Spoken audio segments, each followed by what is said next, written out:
अस्सलाम वालेकुम नाज़रीन, आप देख रहे हैं हमारा यूट्यूब चैनल और फेसबुक पेज। अगर आप हमारे चैनल और पेज पर नए हैं तो चैनल को सब्सक्राइब करें और पेज को फॉलो करें और बेल के आइकन को लाजमी प्रेस करें ताकि आने वाली हर न्यू वीडियो का नोटिफिकेशन बआसानी आप तक पहुंचता रहे।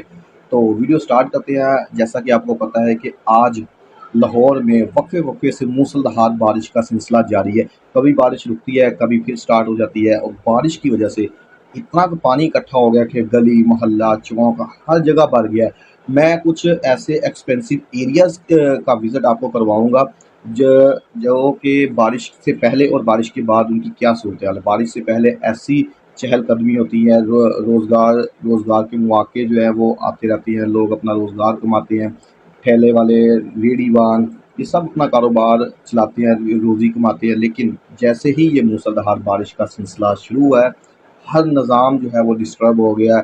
इतना तो पानी जमा हो गया है। मैं सबसे पहले आपको दिखाता हूँ बरकत मार्केट जो कि एक्सपेंसिव एरिया माना जाता है, लेकिन बरकत मार्केट में इतना तो पानी भर गया है कि रोज़गार निज़ाम ज़िंदगी जो बिल्कुल डिस्टर्ब हो गया है। निकासी पानी की जो निकासी का निज़ाम है वो डिस्टर्ब हो गया। पानी जो है आप आधी-आधी बाइक जो है वो पानी में डूबी हुई है। मैं आपको दिखाता हूँ कि ट्रैफिक वार्डन और पंजाब पुलिस किस तरह लोगों की मदद कर रहे हैं। पानी के अंदर खड़े होकर बाइक्स को निकलवा रहे हैं, लोगों की हेल्प आउट कर रहे हैं, गाड़ियों को धक्का लगा रहे हैं, लोगों की हेल्प कर रहे हैं क्योंकि पानी बहुत ज़्यादा जमा हो गया है और वो लोगों की मदद कर रहे हैं।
जी सर, ये लंदन है, लंदन लाहौर नहीं है।